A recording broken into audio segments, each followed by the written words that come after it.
Nandito na ako kami mismo sa looban ng Bigan. Kung mapapansin natin, mga establishmento dito ay para mga lumang modelo ang mga kabahayan dito. Oh. Yun mga bro, pasensya na sa mga nanonood, no?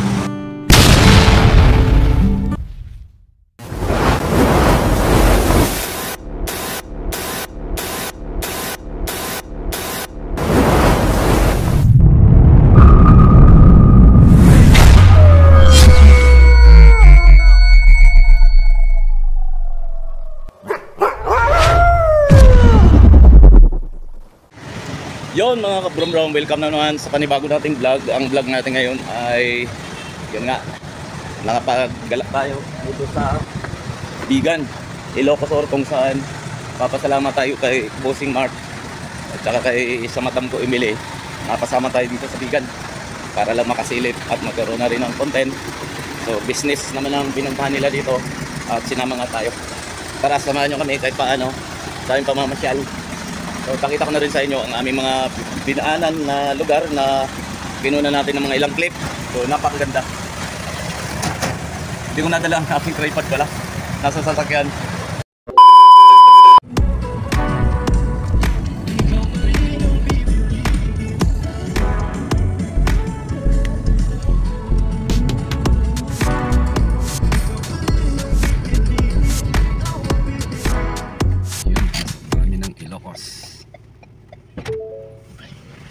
Sige, kape ulit tayo. Ganang oras na. Alas 4.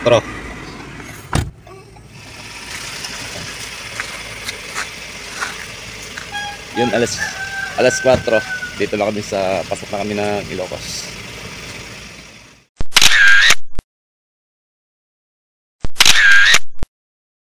$2,000 later. Kalpul mga bundok nila parang mga coffee. Cause I don't give a fuck what you say. Yeah, I'ma do shit my way. So you can go kick rocks, I'ma stack bricks up, build what I want to make. Yo, I got a lot of shit to say, so I'ma do this every day. I'll be writing things until I'm fucking buried in my grave. 6 feet deep under, but my body won't decay. Cause my messages are timeless, so they'll put them on display. Oh yeah, I rap with a certainty, I have a sense of urgency. Yo, good morning mga kabrom-brom. Andito kami ngayon dito ako ngayon sa isa sa part na ng Ilocos, nagpahinga. Ang oras ay alas 7:30 na. Medyo umiglip kami ng sa mga isang oras. Ay sila Bossing at yung dalawang bata. Oh, ganda.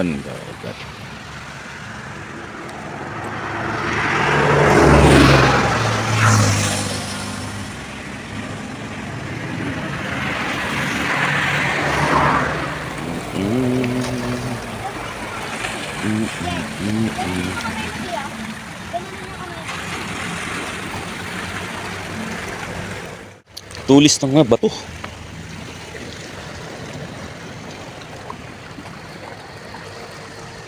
Wala man lang tayo makita dito. Kahit ay sila Bossing. Yeah. Tulis na ba to, no? Yeah. Searchings. Yun. Searchings.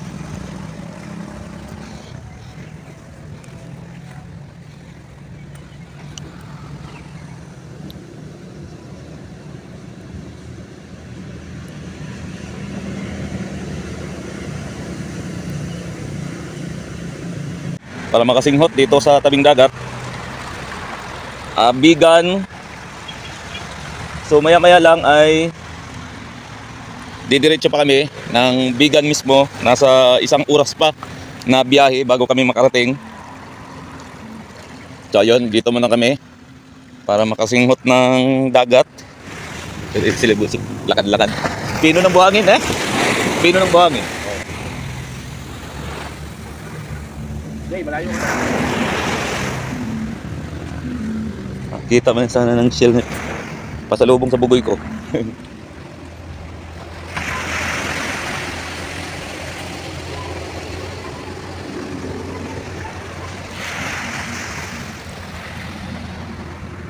Meanwhile,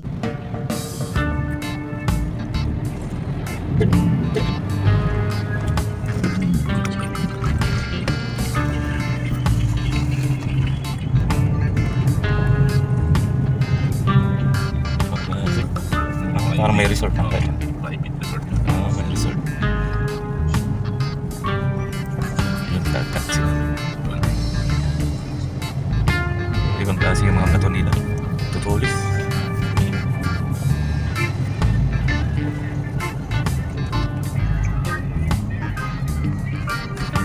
Sharp corn.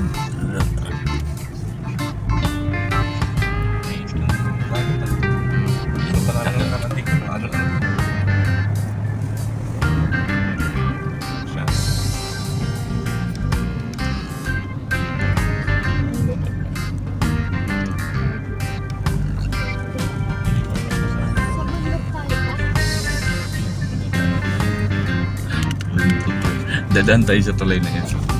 Hindi na. Hindi pa yata.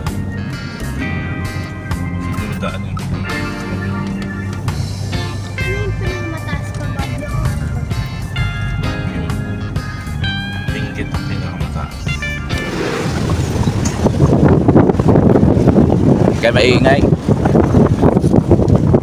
Once Club of Ilocosor. Wow! Wow, ang ganda!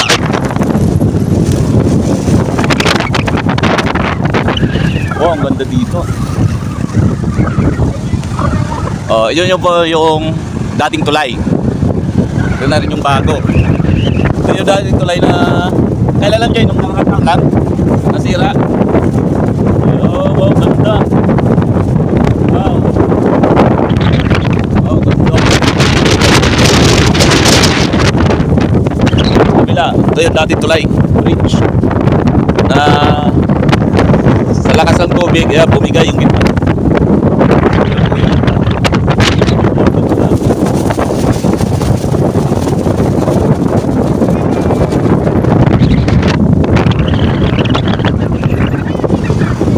Ha? Oo, kasi ang mic hindi natin naikabit. Kasi papunta ng Lawag. Lawag at saka Bigan yun ah. Kabit natin yung mic. Yo!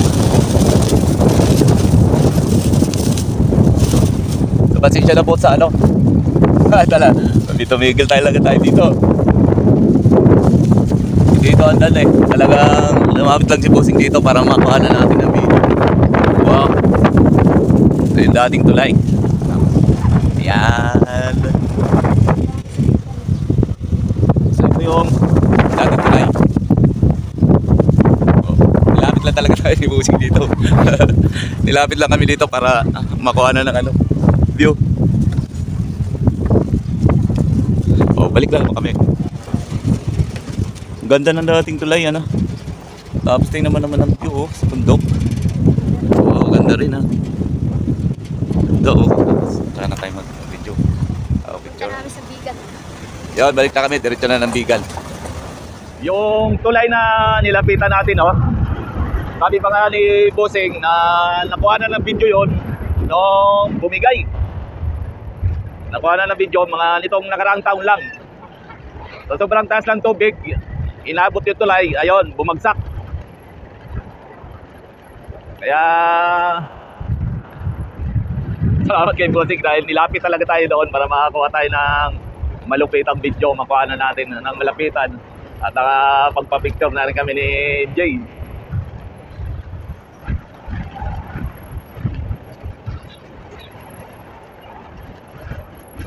Bigan na ba tayo? So, nandito lang kami sa Bigan. Bigan na ito, Jay. Bigan na po ito.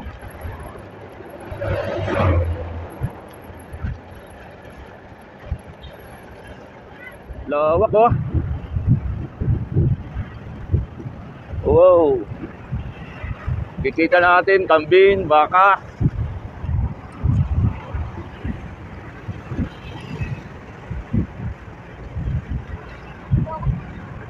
Ha?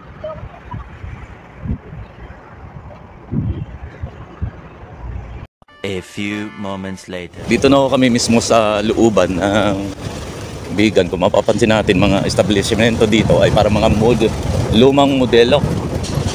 Ang mga kabahayan dito. Oh. Tapos yung kalsada nila, hindi as in makinis. Para hindi mabilis siguro ang biyahe o takbo. Sadyang dito lang tayo dinaan ni Bossing sa looban. Sa looban lang tayo dinaan para makakuha tayo ng mga video clips. Ay, sumakay na kayo dyan? Ayan, Bigan Heritage Mansion. Yun. Ganda ng mga modelo din ng mga bahay dito. Mga luma na mga modelo. Dito? Ay, hindi pa man. Wala man tayong maparadahan. Ah, ito. Dito pala kakain muna kami.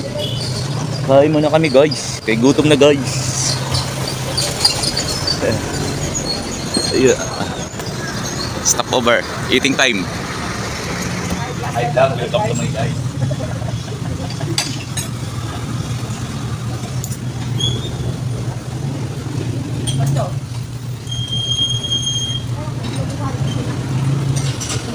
So yun, di ko lang alam kung anong istorya ng Bigan. So magsi-search pa tayo. Dahil kung napapansin natin, puro mga, kahit mga bago-bagong mga bahay, nasa pa rin mga lumang modelo. Kahit yung kanilang hotel, Jollibee, lumang modelo. Tapos ang kanilang kalsada ay hindi ganun kakinis sa mga kalsada na katulad sa ngayon. Parang bricks ang kanilang kalsada di sa looban. So meron pa rin tayong makikitang mga kalesa. Ayun, yun ang gamit nila ngayon dito. Iikot lang tayo niyan.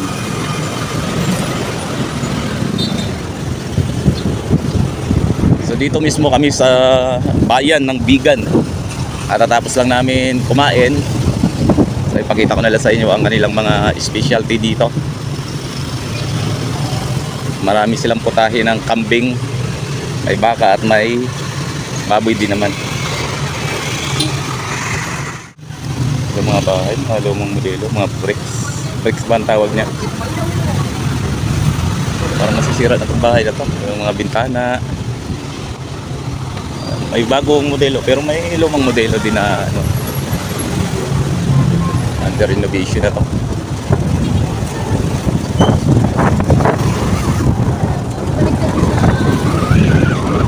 Hotel Lelao, lumang modelo, ay lumang modelo na yung mga hotel.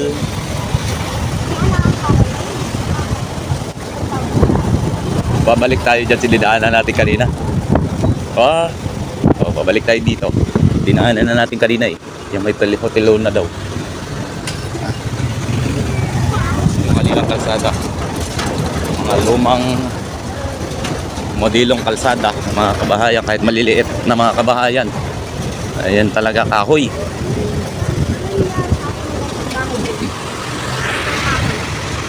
Kahoy lang Hotel Felicidad. So, andito ako mismo ngayon sa sentro ng bayan ng Ilocos, kung saan makikita natin dito yung pinakasikat na lugar dito sa mismo sa Bigan, yung mga kabahayan kung saan ay pari-parehas, mabago man na gawa o luma, ang modelo ay noong pang 1500s, napanatili ng Bigan ang kagandahan ng lugar hanggang sa kasalukuyan. Mapamakdo dito o Jollibee. So ang tema ng gusali ay lumang modelo. So ito nga, pinunta namin hardware. So di mo maalaman kung hardware o kasi tingnan nyo naman ang modelo, di ba? Napaka-unique ng lugar na ito. So, sa gabi naman, itong lugar na to. So mamaya pakita ko sa inyo pa doon sa kabilang kanto. Napakaganda daw ng lugar na to sa gabi kasi yung kanilang mga ilaw, mga pailaw sa lugar na ito. Tara. Ito ay hardware, ay nakalagay Newborn Construction Supply. Pero ang disenyo ay panglumang modelo. Kaya papakita ko pa sa inyo mamaya doon sa kabila. Shoutout nga pala kay sa dalawa kong kaibigan na kuya ako dyan.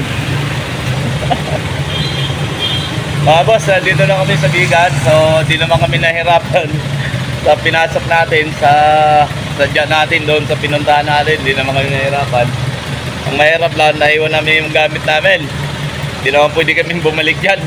Shoutout tayo. Shoutout sa inyo dalawa. Huwag kayo magkuyakoy dyan ha.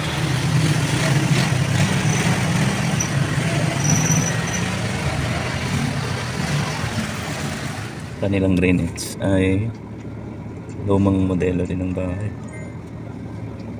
Ang gusali. Meron din silang watsun. Nakakatawa mga ano dito. Mga gusali nila mga lumang modelo. Kapanahonan pa ng Kastela.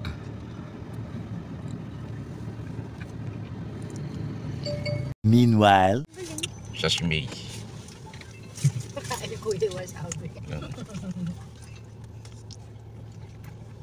Lalagay. Okay, meron ng... May mga laruan doon. Na-display.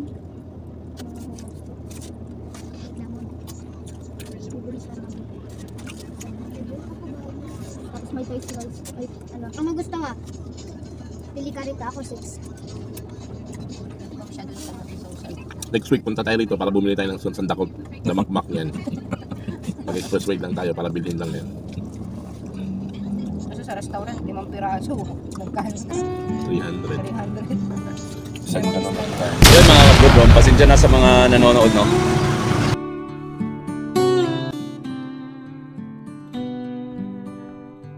Update ko na lang kayo kung ano ang nangyari, bakit ganyan lang po ang vlog ko.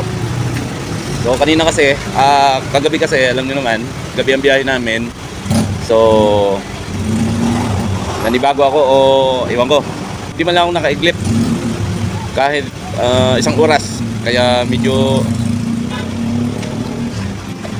hindi naman sumama ang pagkaramdam. Ang mata ko, ang bigat. Yun, kaya kanina pagdating na namin mismo sa Bigan, so ilan lang yung mga video na yan. Gusto ko mang mag-ikot para makita nyo pa ang ibang ano ng Bigan. Hindi na, kasi sakit sa mata yung init. Yun, gusto kong matulog, wala talaga, di ako nakatulog. So as of now, anong oras na? Alas 5:17 eksakto. Nandito na kami sa kalalagpasan namin ng San Fernando, La Union. Papalik na kami ng Angeles. So hindi na ako nag-video pa dahil lahaban na rin ang ating video. So pasensya na sa mga nanonood, sa mga nag-expect naghintay ko ano pang mapapanood dito sa ating channel. So hanggang dyan lang. So sana next time gumanda-ganda na ang ating vlog dahil medyo nasa kondisyon tayo. Kaya pagpasensyahan nyo na kung hanggang dito na lang ang aking vlog na walang kakwenta-kwenta.